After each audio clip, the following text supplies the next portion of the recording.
Hello दोस्तों। आज मैं पुनः आपके सामने एक छोटी सी चर्चा लेके उपस्थित हुआ हूँ। मैंने पिछले दिनों में अध्यात्म से रिलेटेड कुछ वीडियोस डाले। देखो, मैं आज फिर थोड़ा सा अपनी बात कहूँ उसके पहले मैं कुछ बातें और कर देता हूँ। वो ये है कि मेरा बिल्कुल उद्देश्य ये नहीं है कि जैसे आजकल लोग यूट्यूबर बन रहे हैं या पैसा कमाने के लिए कोई सिस्टम बना रहे हैं। No, only my aim is to provide right knowledge to the society in अध्यात्म फील्ड। क्योंकि मैं आपको पहले भी बता चुका हूँ कि आज के टाइम पे जो अध्यात्म है वो केवल किताबी और यूट्यूब तक सीमित रह गया है। उसका कारण कई है, उसमें दोनों पक्ष काम करते हैं। एक तो ऐसे आप संत महात्मा नहीं बचे जो त्यागी हों, जो साधना करते हों। जब संत महात्मा नहीं हैं, जो गुरु हैं, जो गाइड हैं, तो जो शिष्य हैं, जो भगत हैं, उनको कहाँ से ज्ञान प्राप्त होगा। और चूंकि अब ये कलयुग का समय है, अब पहले भी कलयुग था, वो तो बहुत बड़ा विषय हो जाएगा, उस पर नहीं जाऊँगा मैं। दोनों की दिक्कत है, ना गुरु रह गए और ना भगत और शिष्य रह गए, इसलिए अध्यात्म खो सा गया है। मेरी जो जर्नी रही 5-6 सालों की, मैं जगह जगह जाके चीज़ों को इकट्ठा किया। मैं मैं ऐसी ऐसी जगह गया जहाँ पे वास्तव में स्पिरिचुअल एनर्जी थी, जहाँ पे वास्तव में त्यागी संत रहे, उन्होंने साधना की। मैं पहले भी नाम बताया। मैं सबसे पहले तो यहाँ से उत्तराखंड कैंची धाम की यात्रा की। जितने निमकरौली महाराज जी के आश्रम रहे उनकी यात्रा करी। वो जगह गया, मैंने देखा कि एक संत क्या होता है, एक महात्मा क्या होता है, एक महापुरुष क्या होता है। मानंदमयी के आश्रम गया मैं, वहाँ भी देखा वहाँ की शांति, स्वतंत्रता। और हैड़ा खान बाबा, वहाँ भी गया। देवराहा बाबा और धारकुंडी महाराज जी रहे हमारे सतना क्षेत्र में। एक महापुरुष हुए परमहंस महाराज जी रहे। तो इस तरह मैं और भी बहुत से महापुरुष रहे जिनकी साधना स्थली पे गया। उनकी साधना का सिस्टम क्या था, उन्होंने एक्चुअली साधना कैसे की।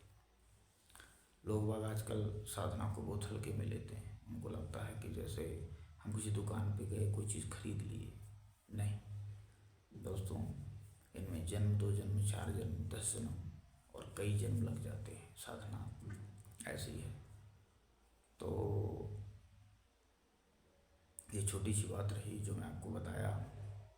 मेरा बिल्कुल उद्देश्य नहीं है। मैं चाहता हूँ कि लोग भ्रमित ना हों, अध्यात्म को सही दिशा पे लें, सही गुरु पकड़ें, ताकि उनका जीवन और उनका जो समय है दोनों सही डायरेक्शन पे चलें। तो मैं अपनी बात शुरू करूँ। मैं आज थोड़ा सा एक साधक जो होता है, देखिए, सब पहले तो ये बता दूं, चाहे गृहस्थ हों चाहे महात्मा हों, सभी साधक ही हैं। कोई आगे है, कोई पीछे है। ना कहीं आश्रम में रहने से साधना का कोई संबंध है, ना कपड़े पहनने से, ना कोई विशेष नियम करने से। साधना की एक ही कसौटी है, आप अपने आप को परिष्कृत करिए, आप अपने आप को सत्य पे चलाइए, आप शुद्ध होइए।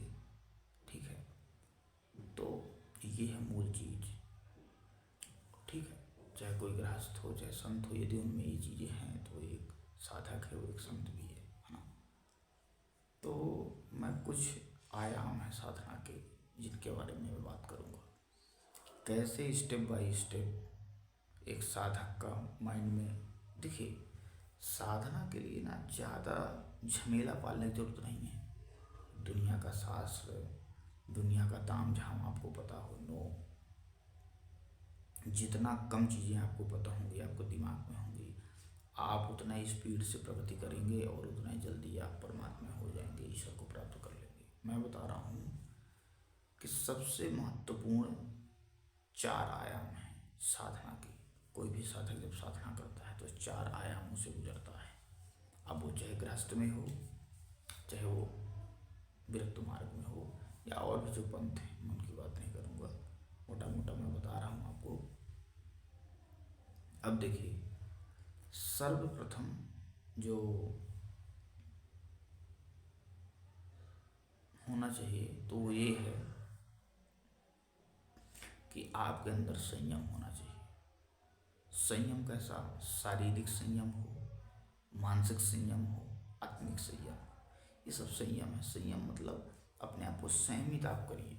देखिए, शरीर है, ठीक है, जब आपका जब शरीर शुद्ध होगा, आपका शरीर संयमित होगा, काम, क्रोध, लोभ, मोह, मद, मत्सर, आशा, तृष्णा, विषय वासना, इन सब की जब कंट्रोलिंग होगी शरीर लेवल पे, उसको कहते हैं संयम।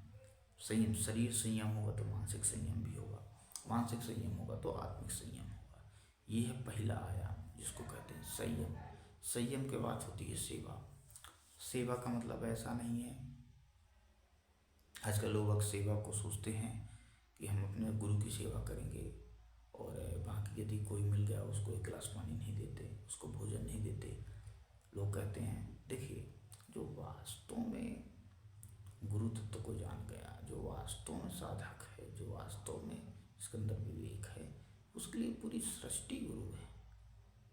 चाहे वो किसी घर में हो, चाहे कहीं आश्रम में हो, चाहे कहीं भी हो, यदि उसके अंदर भाव, क्योंकि सेवा भाव से होती है। आप सोचो ना कि जो हम गुरु की बात करते हैं, जो हम परमात्मा की बात करते हैं, तो गुरु तो हर हर हर जीव में बैठा है, हर इंसान के अंदर बैठा है। फिर हम बोलते हैं कि हम गुरु की सेवा करेंगे, हम अपने आश्रम में करेंगे सेवा, बाकी जगह नहीं करेंगे। जो घर में है तो सोचते हैं कि चलो गुरु की सेवा करेंगे, घर में माँ बाप बैठे उनकी सेवा नहीं करना, बड़ा भाई है, जो भी हैं, बड़ा भाई, छोटा भाई, घर परिवार समाज के लोग हैं। आप समझिए, जिसके अंदर वास्तव में सेवा का भाव होगा वो हर जगह सेवा करेगा। दूसरा आयाम है सेवा। मैं बता रहा हूँ, परमात्मा हर जगह बैठा है, आपके अंदर भाव सेवा का है तो आप हर जगह करेंगे और तभी कुछ प्राप्त होगा। ये दूसरा आयाम हो गया सेवा का। सेवा के बाद होती है साधना। साधना में गुरु द्वारा बताया हुआ जो भी भजन, ध्यान, कीर्तन, ठीक है, जब तब जो भी है गुरु बताते हैं, उसको अपनी नियमित दिनचर्या के हिसाब से करना, ठीक है। इसको कहते हैं अपन साधना। साधना के बाद एक चौथा आयाम है जिसको कहते हैं स्वाध्याय। देखो, 3 आयाम महत्वपूर्ण है जो मैंने आपको बताए। चौथा, यदि आपको समय लगे, कभी समय मिले तो जरूरी है, नहीं उसकी कोई ज़रूरत नहीं है। मुझे ऐसा लगता है कि जो वास्तविक साधक होता है वो 3 आयामों में ही साधना करके श्रेष्ठ गति को प्राप्त हो जाता है। चौथे आयाम की कोई ज़रूरत नहीं है। चौथा आयाम जो स्वाध्याय का है,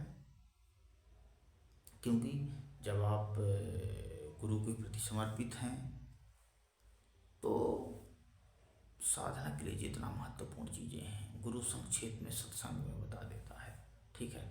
तो इन 3 आयामों के बीच में जहाँ से गुरु से सानिध्य में जो रहते हैं, गुरु का सानिध्य मिलता है तो सत्संग होता रहता है और मूल साधना के लिए जितना ज्ञान जरूरी है उतना जो है वो प्राप्त हो जाता है। तो ये मैंने छोटी चर्चा की।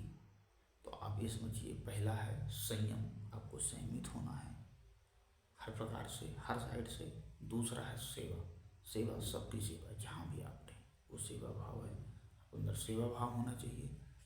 सेवा के बाद आता है साधना और साधना के बाद आता है स्वाध्याय। तो ये 4 आयामों पे देखिए पूरा अध्यात्म जगत टिका है।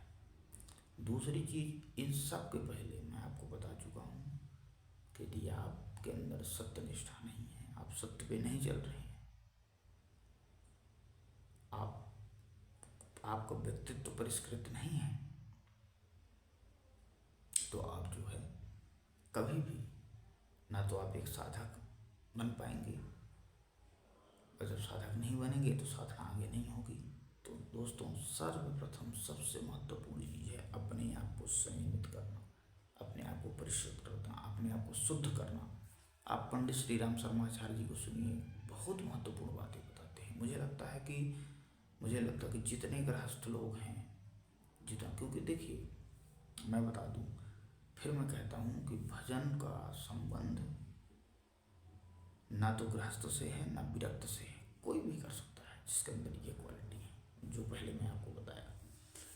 तो आपको मैं सीधा सा बता रहा हूँ कि आज के टाइम पे यदि आपको सुनना है तो आप मानंदमयी हैं उनकी वाणी सुने, पंडित श्री राम शर्माचार्य जी की वाणी सुने, धारकुंडी महाराज जी की वाणी सुने, अड़गड़ानंद स्वामी जी की वाणी सुने, परमहंस महाराज जी तो उनकी वाणी शायद अवेलेबल नहीं है क्योंकि उन्होंने बहुत कम चर्चा की है, तो पुरुष रहे ना।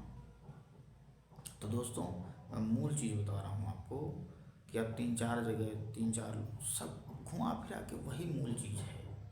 जो वास्तव में संत होगा उनकी वाणियों में फर्क नहीं आएगा।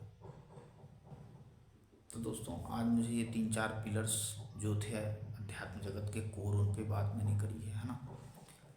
मैं आप सबसे निवेदन करता हूँ कि आप इन पे विचार करें, चिंतन करें। अध्यात्म चिंतन है, उसी को स्वाध्याय में वो आ जाता है। ठीक है, मैं तो ये कहता हूँ कभी कभार कि भजन साधन के बाद जो समय बचे तो एकांत में आप बैठ के चिंतन करो जो आपने पूरा दिन किया। वो स्वाध्याय से, वो शास्त्रों को पढ़ने और किताबों को पढ़ने की अपेक्षा बहुत महत्वपूर्ण पहलू है। तो स्वाध्याय 5 मिनट 10 मिनट आधा घंटा जो भी है एकांत में आप बैठ के अपने चिंतन करें। तो आज का मेरा ये रहा, आप इन 4 आयामों पे जरूर चिंतन करें। और दोस्तों मैं बता रहा हूँ कि महापुरुषों की वाणी पकड़ें यदि आपको कुछ प्राप्त करना है। आज के टाइम पे भिंडी बाजार बना हुआ है अध्यात्म जगत, क्योंकि जितने गुरु हैं सब झुरिया भर रहे हैं, अपनी पैसा कमा रहे हैं। ठीक है, लोगों को, क्योंकि क्या है ना, ये अध्यात्म एक ऐसा विषय है कि जो पूरी तरह टूट चुका है। आज 6-7 सालों से मैं देखा कि यदा कदा महापुरुष आए गए, लेकिन इतना ज़्यादा लोगों ने कचरा फैला दिया है कि आप ओशो को सुन सकते हैं। ओशो को लोग पता नहीं किस दृष्टि से देखते हैं। आप ओशो की वाणी सुनिए, आपको समझ में आएगा कि जीवन क्या है, चलना कैसे है, जीना कैसे है। तो ये बहुत सी बातें हैं। तो आज मैं यहीं पे रोकूंगा, है ना। फिर से मैं वीडियो लाना शुरू किया हूँ, तो मैं थोड़ा सा, मेरा उद्देश्य है कि लोगों तक चीज़ें सही पहुँचें, लोगों को सही ज्ञान हो ताकि भटके उनका समय बर्बाद ना हो। मेरा इतना उद्देश्य है। बाकी दोस्तों एक बार पुनः आप सबके अंदर बैठे ईश्वर को मैं प्रणाम करता हूँ। बोलिए गुरुदेव भगवान।